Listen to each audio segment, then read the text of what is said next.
Magandang umaga mga kadogo. Sa inyo nakakagising lang nung inyong abang lingkod na Mr. Dogo Style TV. So, eto ko kasi, ano ngayon, November 30, no? 2024. Pang 60 days ni Pickles ngayon. Kaya ako napaagang gising, gusto ko sa i-check. So, tomorrow, good morning mga kadogo, pasensya nakakagising ko lang. At ito ay na-check ko kagad si Pickles kasi kagabi nakatulog ako around 1 a.m. Pagtingin ko sa CCTV, wala namang activity, wala pa.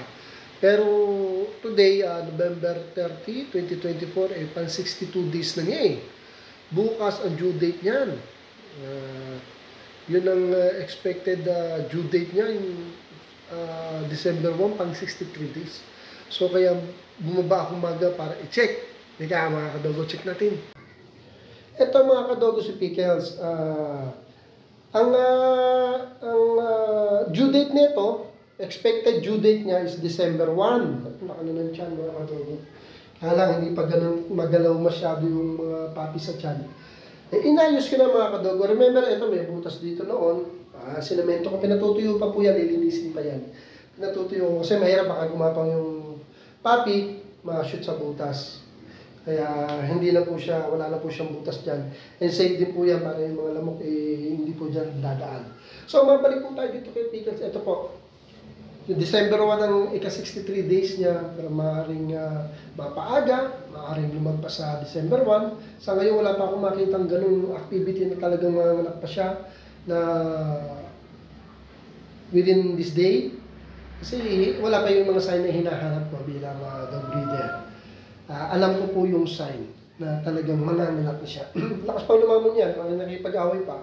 Kahapon, nahuli pa rin ng daga. Silang tatlo, pati si Thailand, ako nahuli pa ng daga.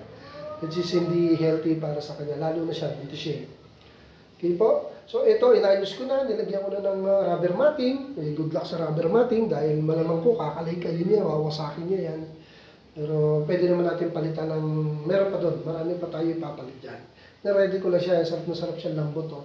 And hindi lang po yan, ito po, nilagyan ko po siya ng CCTV dito. Ayan. Para kitang-kita po siya, kahit na hindi ako bumababa, kitang-kita po si Pickles. Yan. Kung nanganganak na siya, para kahit nasa taas ako, mag-a-alarm sa cellphone na may activity dito, na may mga gumagalaw. Kasi yan pong camera na yan, pwede siyang motion detection, mag-a-alarm sa cellphone ko. Pag mga alanganing oras may gumalaw, ibig sabihin, ang laking possibility na nanganak na to. Kasi mati-trigger yung alarm ng dami ng galaw dito sa kennel na to.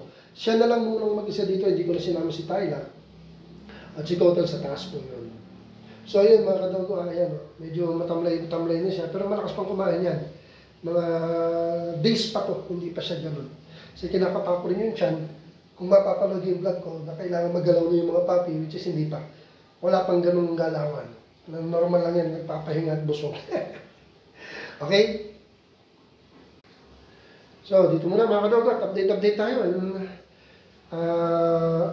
Pray ko kay God na makaraos uli siya ng maayos at walang mamatay na papi niya. Lahat naman ang anak nito, for how many times mo naman ako lang namatay. Ganun ka-healthy itong dam ko to. Even si Cotton, hindi ito namamatay ng panganganak. Never. Okay? So dito mga kadogo, I hope lagi kayo manonood ng vlog natin. I-update ko kayo lagi. So ayan mga kadogo, ina-update ko naman kayo pero itong araw na to, ito yung medyo talagang mahigpit na natin i-monitor si Pickles. Pero until now, parang wala pa rin siyang galaw nga. Wala pang ganun ako nakikita ang sign. Pero ito na talaga yung araw na higpitan na natin ang pagbabantay sa kanya. So mga kadogo, mga kasakay, lagi ko i-update, okay? Dito muna mga kadogo. Thank you for watching.